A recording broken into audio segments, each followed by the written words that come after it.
Hi everybody. Today I will show you in a short live demo how to make a fast and easy backup and restore of OpenNebula with the backup software SAP Sesam. Stay tuned. So now let's start with the restore of virtual machines. I have already opened our browser-based web UI and you can see that there are a lot of task types available. It's always the same look and feel no matter which task type you select. In our case we will select the OpenNebula task type and it's available because there are backups available for restore, and then I can select this, click on next, and you can see this one is the OpenNebula management server. Here is a virtual machine where we have backups available.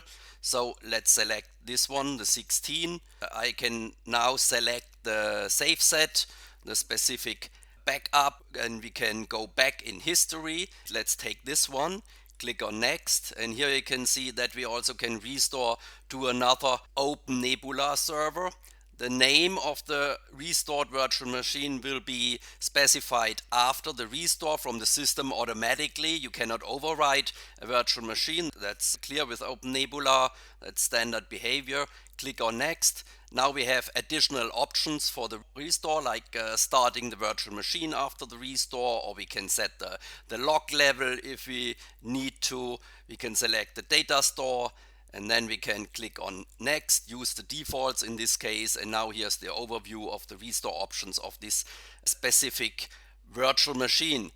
But what I would like to show you is the single file restore where we mount the backups, and therefore we need the advanced view. And here you can see single file restore, click on next, select again this virtual machine, next, select again this specific save set. And now we can select the single file restore because we do not want to restore the complete virtual machine. Click on next, and now we have to select the host where we would like to mount the backups to. And in this case we use the DemoFix 3, which is our backup server. It's a Linux machine, therefore this matches perfectly from a operating system perspective. We use all the defaults for the mount path and so on. Now let's mount this one into the file system, and this will take a little bit. On the right side you can see all our restore options, and I have to say that it's really a long list of options all available for restore. And now the mount process is already finished, and I can click through the file system, select just the file, for instance this one, the AA enabled file, click on next. Now we have to select where to restore this file to. We have to select the target directory, and under temp I have a restore directory over here. Set this as a target directory. I also would like to restore not with the original tree structure but flat in the file system. And now click on next. Additional options over here for expert options from tape, maybe other media pools and so on. That's all available here.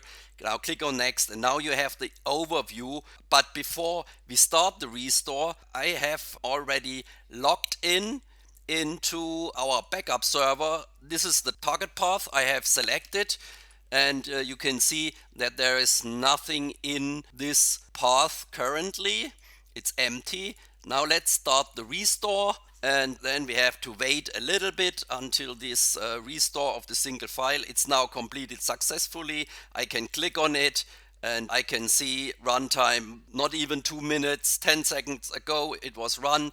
We can click on the main log and have a look at the complete log file. If there would have been errors, you could find it over here. You can send it to support. That's fairly easy to handle.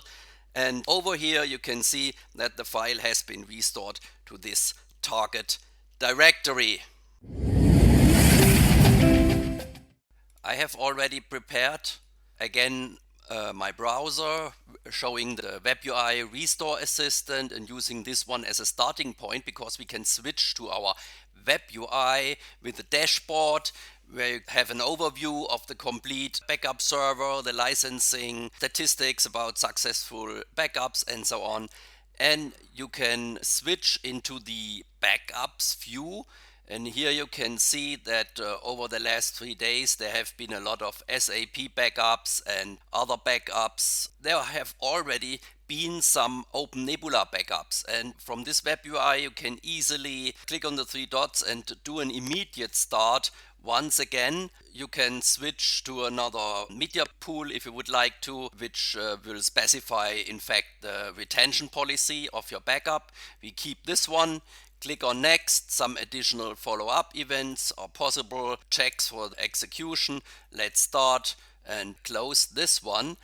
And then refresh the screen, and now you can see there is a OpenNebula backup active. It's running. It will not take too long. On the right side you can have a look at our possible backup options.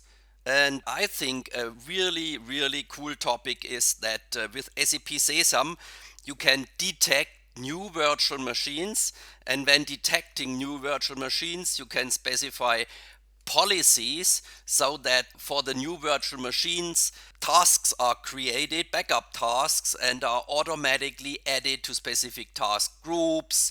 And so you can make sure that there are no backups and no VMs missed for the backup. It's always complete. That's kind of a security topic, definitely. Now I've refreshed the screen and you can see that this OpenNebula backup has been successful. You can once again drill down into the log file and look for errors, but this backup has been completed successfully. I will show you our graphical user interface, which you need for configuration. Here we have the tasks, and let's select tasks by clients. And in our demo environment we have several hypervisor installed for live demos, but we also have an OpenNebula environment. As you can see, there's the management server. If I click on properties, you can see that it's configured as being a OpenNebula server, which means this is the one where the one daemon is running, and there are several other options for other hypervisors as well. If you would like to create a backup task for this environment, I click on new backup task, and here you see the selection of task types. It's a long list because it represents somehow our support matrix. You don't have to fill out all these entry fields. You can click on this little arrow and then you can see all from this management server. And because there's an SAP client installed, or you can see that there are also OpenNebula environment visible, but there are MySQL databases and so on. You could do backup of this kind of stuff as well. Now you could select just one virtual machine, then click OK, and then it selects the right task type. It proposes a name, and you see the source is the name of the virtual machine 20. If you click OK, then this task would be created. This is the process how you can create just one single task. However, if you have a bigger environment, you can use our virtual machine browser, make a right click on the management server, click on manage VM tasks, and then you have the complete virtual environment in one dialog box. You can select the task group. This is very helpful if you have bigger environments of virtual machines, because you can create hundreds of tasks with just one click. On the right you can see all our configuration options, and you can really see that it's a lot of possibilities when it comes to the configuration of backup. It's important to know that our software also includes software deduplication, and you can use this to reduce the amount of backup data you transport over the wire and you store on your backup storage. We rely on the standard OpenNebula tools like one VM or one image. Also the data mover has to be on Linux.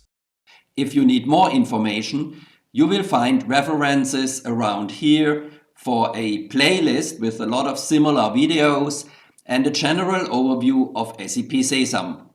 Thanks for listening, and see you next time when you boost your SAP knowledge again.